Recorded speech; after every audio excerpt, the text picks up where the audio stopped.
mau terlibat dalam film Panggilan dari Kubur seperti apa Kak? Jadi alasannya kenapa aku mau terlibat di film Panggilan dari Kubur ini?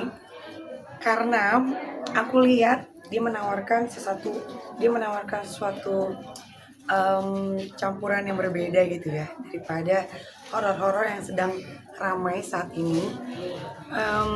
Karena mungkin basicnya aku adalah drama, jadi aku lebih tertarik kalau ada unsur dramanya pasti.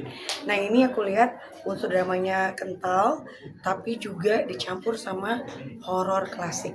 Dan menurut aku itu suatu perpaduan yang unik gitu. Jadi aku pengen tahu bagaimana prosesnya. Dan di sini seneng banget aku bisa disatuin sama Kak Nirina Zubir yang which itu aktingnya udah nggak usah diragukan lagi, dan aku seneng banget bisa belajar banyak juga dari dia. Tapi memang ini film horor pertama kah atau memang sebelumnya sudah pernah terlibat dalam proyek horor Kak? Kalau di Indonesia ini film pertama horor aku, tapi kalau di Malaysia aku pernah punya film horor dulu banget kayak 10 tahun lalu.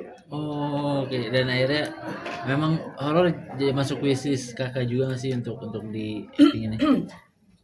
Horor masuk di wishlist aku atau enggak? Iya, walaupun dihindari, tapi ternyata horor itu harus banget dicoba. Karena secara teknik dan secara pengalaman ini sangat berbeda dari yang biasa aku lakukan. Jadi horor is a must. Yes, Mas. Tapi pendalaman karakternya seperti apa sih di film ini?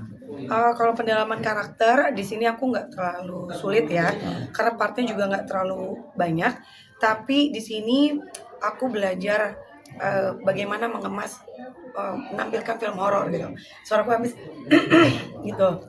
Bagaimana aku mendeliver satu peran ini tapi di horor gitu.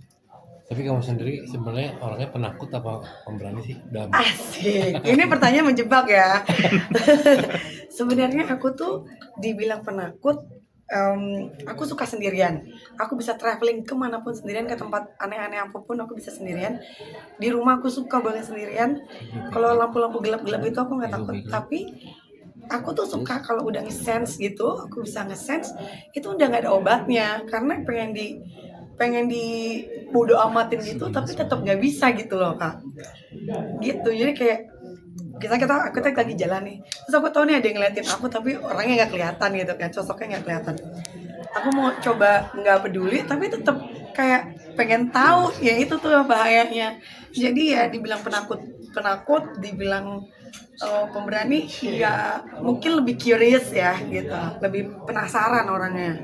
Setelah 10 tahun main horor lagi, feel-nya gimana sih Kak? Nah, jadi ketagihan Bener nggak Kak? banget ya. Jadi ketagihan nggak, Kak? Aduh, ketagihan karena ini mungkin sesuatu yang baru ya. Jadi kalau anak kecil baru disuruh makan permen, ini aku lagi oh gini rasanya kayak gitu sih. Aku open dengan semua genre, dan aku willing to do kayak lessonnya itu, belajar untuk hal baru apapun termasuk horor. Jadi ya it's new thing yang challenging dan seru ya ternyata gitu. Tagihan Kak, mungkin ke depan bahkan kayaknya seru nih horor-horor lagi nih atau horor seperti lagi. apa? Kan lagi ini Kita horor coba ya sekarang. lihat antusias penonton gimana. Kalau orang kan udah taunya aku tuh drama, tapi kalau aku di horor kita lihat gimana nih, diterima atau enggak. Iya. Oke. Oke. Nah, dikit dong Kak, update Kak, sedikit aja.